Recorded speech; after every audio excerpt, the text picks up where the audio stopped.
Tell me if you've ever done this. You lock up a contract with a seller thinking you have a good deal. Then you put it out to cash buyers in your market only to find out you over-contracted with the seller and don't actually have a good deal.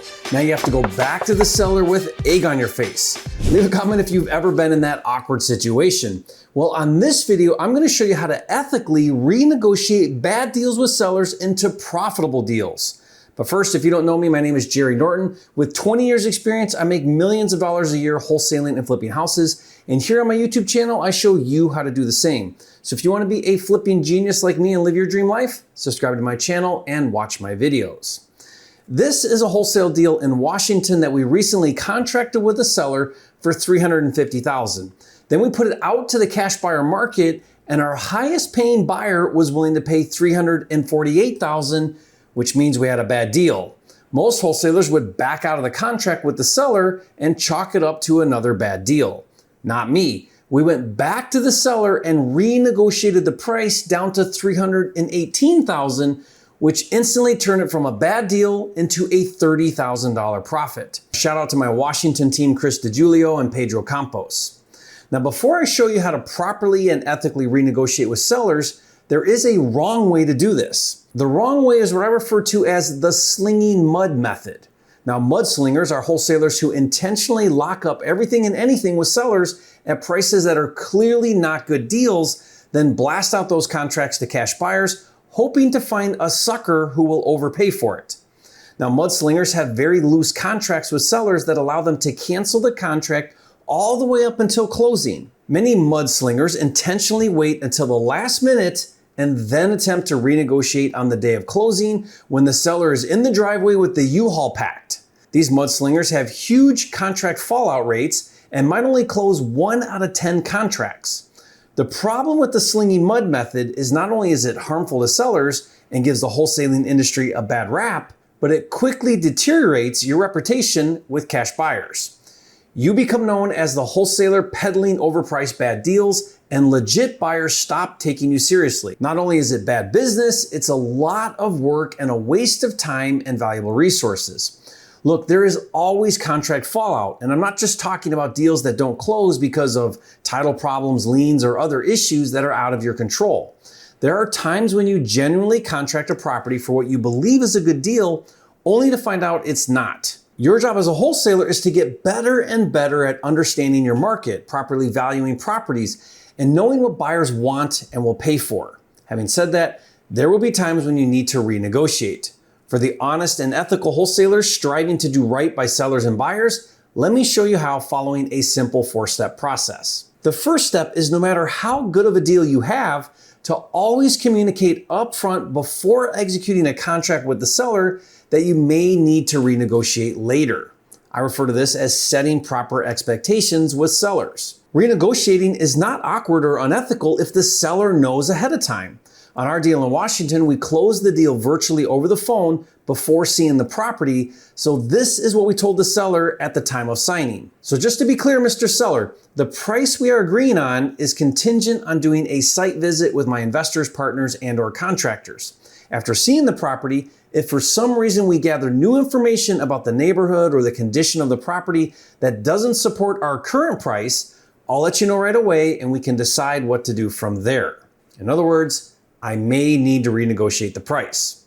Now, contractually, this is known as due diligence, and the easiest way to set that up is with a written inspection contingency in your contract. Now, don't make the contingency all the way until closing. That's what the mudslinger does and would be viewed as taking advantage of a seller, and you don't need to do that anyways. You should only need a few days to find out if there are any issues and exactly what the market is willing to pay. Now, I typically do anywhere from 5 to 10 days on an inspection clause.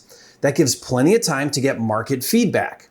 By the way, if you need a good contract to use with sellers, I'll give you mine for free. It's only the best direct-to-seller contract on the planet. Just go to wholesalercontracts.com for the free download. Now, if you close deals on appointment, you would slightly modify how you communicate upfront a possible renegotiation by saying something like, just so we're clear, Mr. Seller, the price we are agreeing on is contingent on doing an additional site visit with my investors, partners, and/or contractors.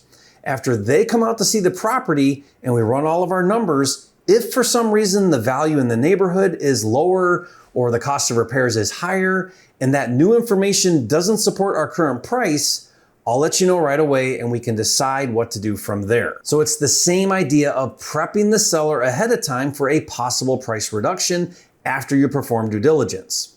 Now, once you've prepped the seller, that moving forward is contingent upon further due diligence. Step 2 is to market your deal to cash buyers to find out the real market value. Now, this step only works if you put in the right effort and get significant feedback. Here's how I like to dispo deals. The first 24 to maybe 48 hours, I market my deal just to VIP buyers. Now, I define a VIP buyer as an active cash buyer who recently bought a property for cash in the same local area. These are hot buyers because investors love to invest in areas where they've already previously invested. If you have a software like InvestorLift, you can instantly find VIP buyers using the Artemis mode feature. By the way, InvestorLift is the most powerful software tool for finding cash buyers for your deals. I use it in all of my markets where I wholesale. I'll put a link in the description below if you'd like to learn more about it. I also developed a free technique where I call up agents who represented flippers in the same neighborhood as my deal. I call this the neighborhood flipper method, and I did a video that explains it in detail. I'll put the link to that video in the description below and you can watch it later. Once you connect with the VIP cash buyers, you'll learn quickly the market value. Be sure to ask every potential buyer, what price would you need to see to commit right now to buy this property? When they give you a price, ask additional questions about the after repair value, the repair costs, etc. For example, with our deal in Washington that we originally had under contract for $350,000, when we contacted VIP buyers, we were consistently getting offers for around $350,000.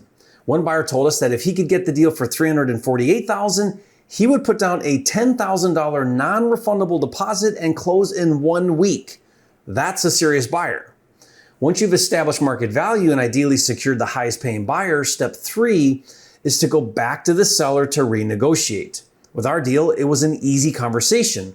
We said, Mr. Seller, after further due diligence, the after repair value isn't quite as high as we hoped, and the repairs are coming in a bit higher than we originally budgeted. We can still proceed with buying your home, but we can't pay $350,000. If you would be willing to do a price reduction to $318,000, we can move forward and close in 1 week. Now, since we already prepped the seller, it wasn't awkward or offensive. In this case, the seller didn't even flinch. He said, close in 1 week for $318,000, done. It was that easy. Now, if the seller is unwilling to do a price reduction, they will say no or maybe counter. And by the way, I have a simple price reduction addendum that I'll give to you for free. I'll put the link in the description below for that free download. Once the seller agrees to the price reduction, step 4 is to go back to your cash buyer that you pre-sold to and execute an assignment agreement. And since I'm so generous, I'll give that to you as well for free. Just go to wholesalercontracts.com for the free download. All I ask in return is you leave a comment and say, thank you, Jerry, for all the free resources. You are a flipping genius. And that, my friends, is how you successfully turn a bad deal into a huge profit. But there will be situations where the seller won't renegotiate. So what do you do when that happens? Watch this next video where I'll show you how to successfully cancel a contract. Watch that now, and I'll see you on the next video.